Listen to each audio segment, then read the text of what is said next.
Hi, this is Mark at Learn How to Garden with the 10-Minute Gardener, and in this third of our chats about sort of my gardening philosophy, my roots, where it came from, we've come to the biggest influence on my gardening life. Now it's my granddad McPhee, your dad.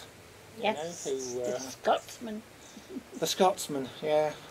He was born in Wales. Scotsman, born in Wales, and the day he died still had hair about 2 centimetres long, steel grey, looked like a Prussian general, what they called ombrus. I'd never known it look any different, not a single day of my life. He looked the same to me, always exactly the same.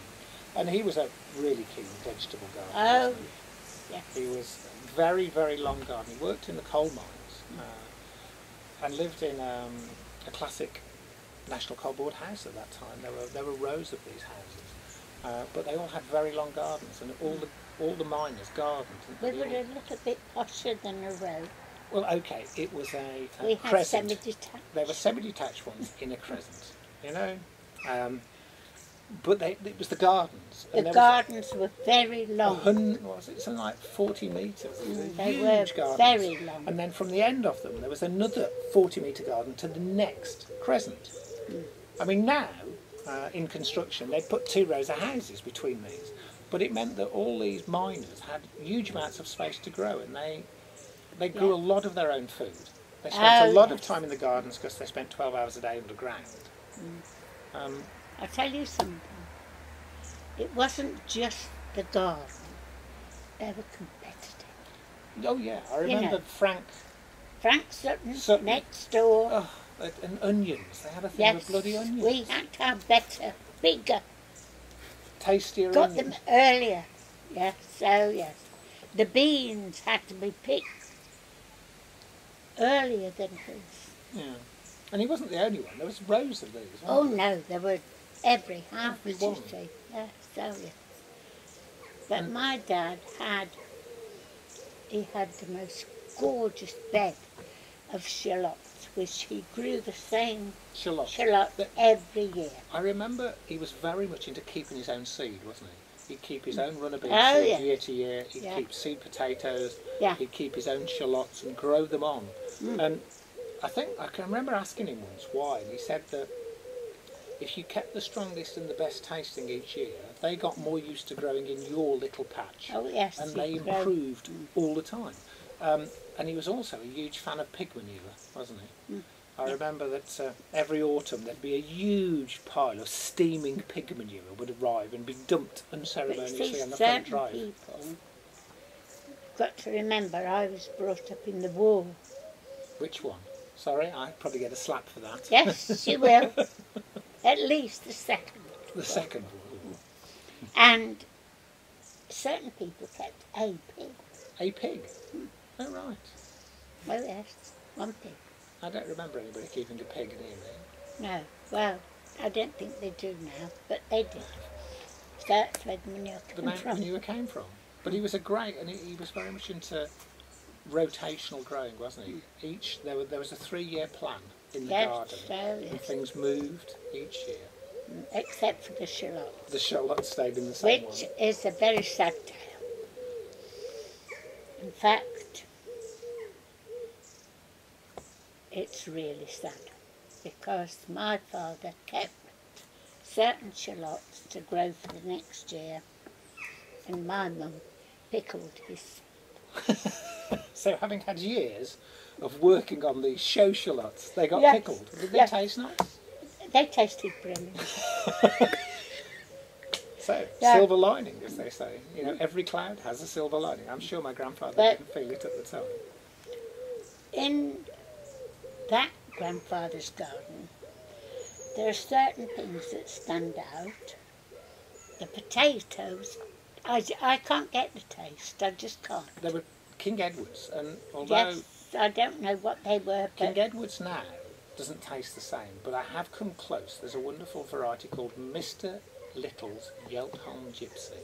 Well, I might try those. Right, and that was grown by a Mr. Little, who was given this potato before the war by a gypsy at Yeltholm.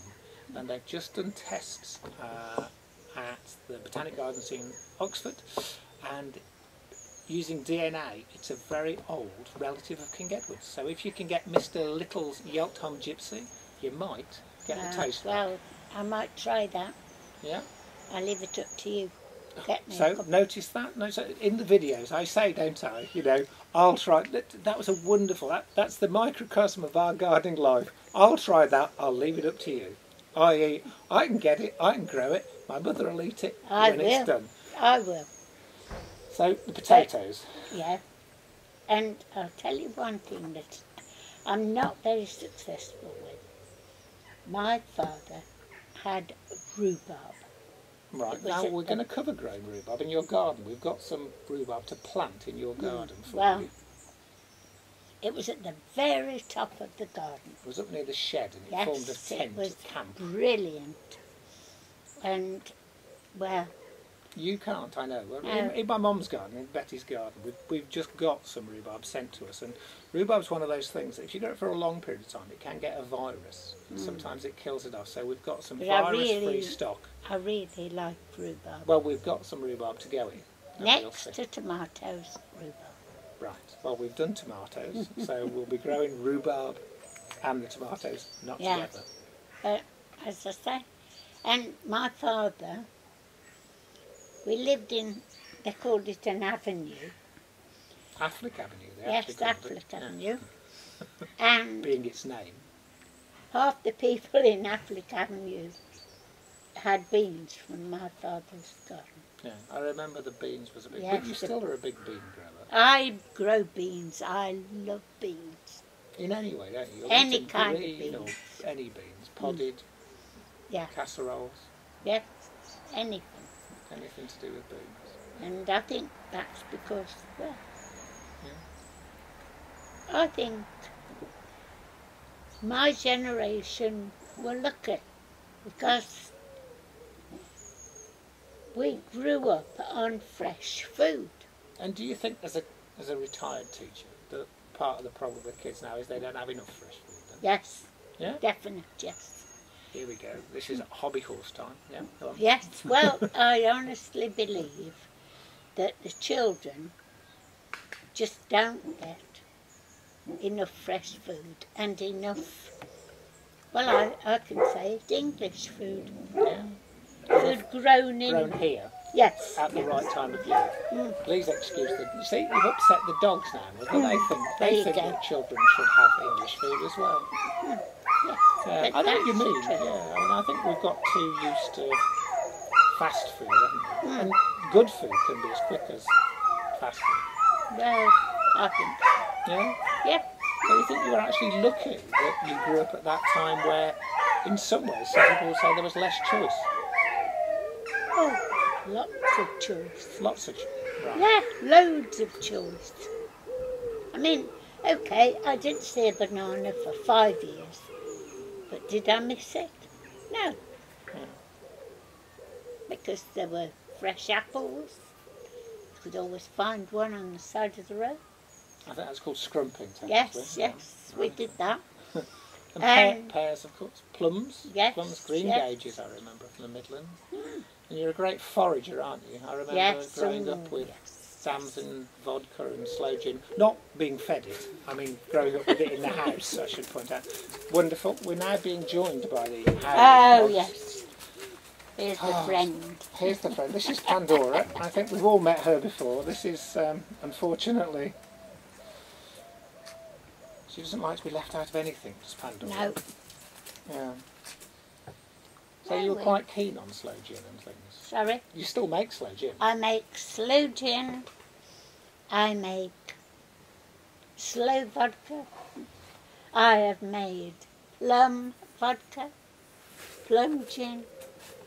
Anybody from social services watching? My mother doesn't drink this all of the time. No, I don't, no. I'm anti-total, really. Yes, you can tell from the magic glass on your right. And you still think, I mean, I know you were talking only this morning that it might not be such a good year for blackberry picking this year, but you're still blackberrying. I do that, and in fact, I do gather whatever is to be gathered. And believe you me, there are plums growing wild apples growing wild, blackberries, all sorts of fruit that you wouldn't even think. In fact,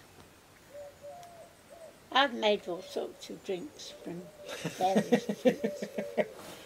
All sorts of alcoholic drinks from Oh various yes, fruits. yeah. In fact, I had a period in my life where I made everything from elderberry wine to, well, just the little bits off the hedgerows, and you can make wine from that. Make wine from those. Hawthorn. Hawthorn. Right. Yep. So, I think what we've established then is that you really like seasonal food, you really like fresh food, I do. and whatever it takes, you will make wine out of it. Oh. And on that note, I think we'll wrap up this video. No doubt we'll have more chats throughout the winter. My mum's down with me for a couple of days. She once came to stay for a fortnight and stayed 6 years, so who knows how long she'll be here. So that's Mark at Learn How to Garden saying thanks a lot for watching. Until next time, enjoy a glass of wine with us. Yes, cheers.